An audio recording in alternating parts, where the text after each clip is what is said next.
Now please welcome LeadingAge Board Chair, Kathryn Roberts.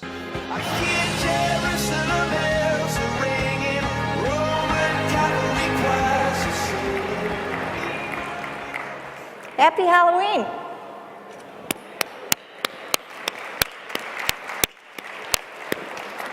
Thanks to Lemon Wheel for getting us dancing this morning and putting us in the holiday spirit.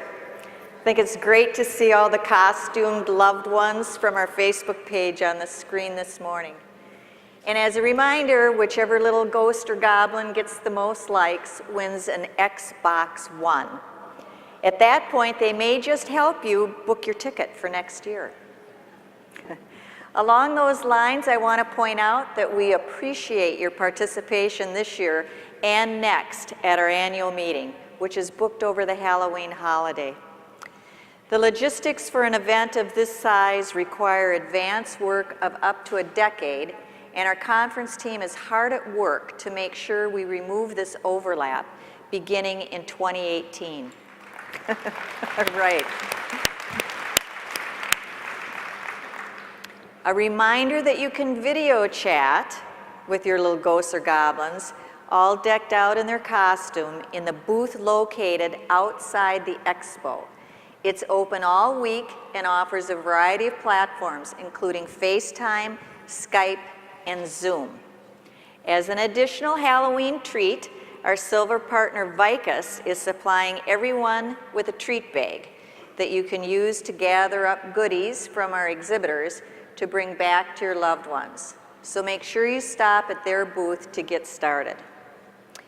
Also, be sure to visit all 4 LeadingAge experiences. Our public experience about aging, which we built for the Indianapolis Colts tailgate party, is right on Georgia Street, and 3 more are located inside the expo. All of these experiences are about changing the conversation about aging. We're asking all of you and everyone in the city of Indianapolis to show your commitment by taking the pledge at leadingage.org/takethepledge. Will you take a minute to read the pledge on the screen behind me?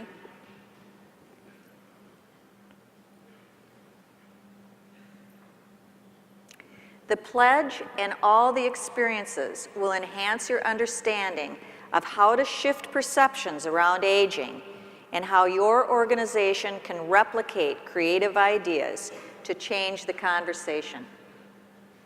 And if that wasn't enough, today's general speaker, Angela Duckworth, the author of Grit, will be signing her book immediately after the general session inside Sodexo's expo booth.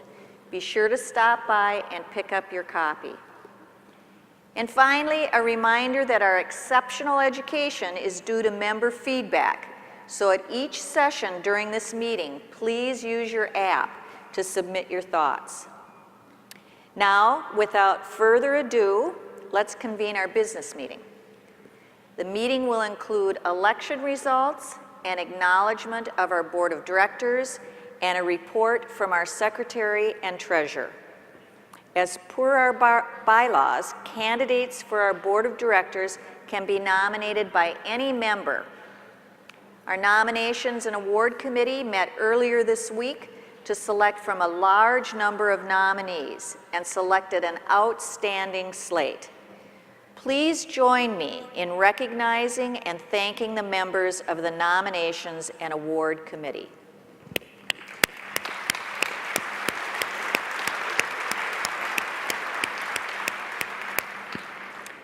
Earlier this fall, all LeadingAge member organizations received an online ballot to vote on the slate of candidates for the board. I'm pleased to report that Marvel Adams will be joining the board for his first term, and that Roberta Jacobson and Roberto Munoz will be continuing for a second term in January, following an overwhelming approval of the slate. Please join me in congratulating the new and continuing members of the 2017 LeadingAge Board of Directors.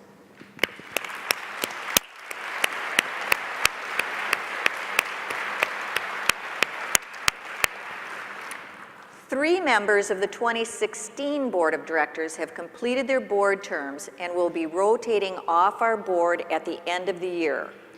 Robert Kretzinger, Daniel Lind, and Kathleen Martin. Stephen McPherson, Kent Burgess, and Susan McDonough have retired and will complete their service on the board. They have each served us well, and I am personally grateful to them for their service. And a thanks to all of you as well. Your energy, enthusiasm, and friendship keep all of us coming back each year to learn, to be challenged, and to return home inspired for action. I'd like to take a moment to reflect on the past year, one marked by change and transition for LeadingAge. At the last meeting, I assumed my new role as chair of the LeadingAge Board of Directors, and it's a role I take as seriously as I do my role as president and CEO of Ecumen in Minnesota. I am so thankful for the board's support, and I look forward to serving a second year as chair of this incredible organization. Since we were all together in Boston, much has happened in your communities, at LeadingAge National, and in the field of aging services overall. Welcoming Katie Smith Sloan as the LeadingAge president and CEO is probably the year's most significant change. I'm grateful for her guidance and friendship. And on behalf of the entire LeadingAge Board of Directors, I thank her for a tremendous start to a new era for LeadingAge and its member organizations. I thank her for her brave heart. In January, just a few weeks into her new role, Katie approached the board and asked a seemingly innocuous question.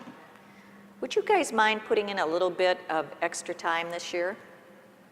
Which we eagerly agreed to do. A little extra time turned out to be a 6-month-long, thought-provoking, generative series of meetings and discussions among the board to assess who we are and where we are headed as an organization. I couldn't be more pleased with the result or with the process. My fellow board members are incredibly smart, able, and hardworking. Our time led to a unanimous board vote to update the LeadingAge vision, mission, and values. Let me be clear. This was not an exercise to rebrand, redefine, or reimagine LeadingAge. I think we can all agree that we are very clear about what we do every day to improve the lives of the people we serve and how we help make aging in America a better experience for all. The new LeadingAge vision statement is an America freed from ageism. It's big, it's bold, and it's certainly aspirational. Like you, I live and work in the real world, where vision statements can seem like lofty ideals we write speeches about and print on posters to hang on our walls. But let me assure you, we chose this vision to come alive in our real worlds, where we are busy balancing budgets, serving residents, meeting with families, and creating new programs. The reality is sobering. Ageism exists, and it threatens to undermine our efforts to ensure a future for aging adults full of possibility and joy. We don't tolerate racism, sexism, or other isms that infect our world. But we tolerate and actually collude in ageism through the jokes we tell and even in the beautiful buildings we build. Buildings that can potentially isolate seniors from the rest of society. At Ecumen, I've started to talk bluntly with our staff about ageism. We are the most passionate about serving our clients with excellence, but with a little exploration, we also began to see the not-so-hidden biases and prejudices that color us all. We need to do away with negative ageist stereotypes. to recognize everyone's value regardless of age. This vision celebrates life's journey, and it is embodied in basic respect and dignity for all. And it starts with all of us. We can begin first by paying attention to our own inner monologues. How do we think about aging? What are our own perceptions about aging? What language do we currently use when we're talking about aging? We ask each other, when was the last time you called your residents honey instead of using their name? When does a person become honey? Language matters. It's real. It defines and creates our world. And when we change language, we begin to change the world.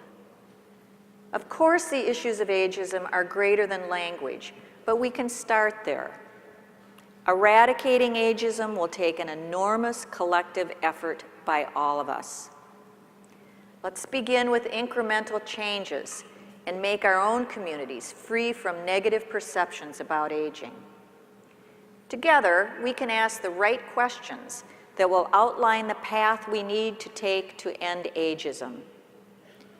In addition to fighting ageism, our challenge today in this rapidly changing society is to understand all of the forces that impact what we do, who we employ, and who we serve.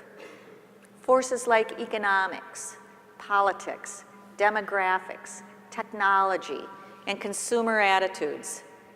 These forces will change, sometimes when we least expect it, so we must be prepared. We face competition from other organizations, so we must be ready to make decisions, perhaps more quickly than we're comfortable with. And we need to be willing to take risks that we might not be comfortable taking.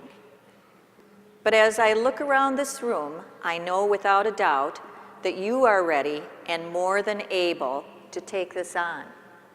Again, I see a room full of brave hearts. We need to keep our finger on the pulse, stay smart about trends, and look around the corner while looking out over the horizon. As we do so, we all have an opportunity and a responsibility to influence how society thinks about aging. LeadingAge's new mission statement, to be the trusted voice for aging in America, is something we already know is true. But we need to ensure that others in the aging services field, and perhaps more importantly, those who aren't, recognize the incredible value we collectively bring to the table. The new values for LeadingAge help reinforce this position of trust. We are catalysts, reinforcing the need to be the difference in order for real change to happen. We have the courage to act and to stand up for what we believe is right for aging adults and for the families who support them. We are stewards for this field and hold ourselves accountable for the well-being of the people we represent. And we believe in community and the notion that we can accomplish more together than we can as individuals. We must look for new opportunities to partner within our field as well as in our communities.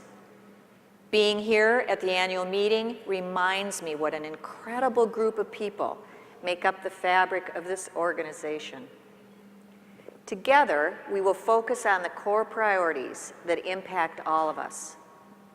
We will work side by side, knowing that we have a network to support us when we need help and colleagues who we can also call friends. Let's not forget that we're in a position of leadership in our field. We must model exceptional behavior and fight for what is right and fundamental to the work we do. Next year, I hope to be standing before you in New Orleans, talking about the progress we've made toward achieving our vision. That progress starts with you, in your communities. Thank you.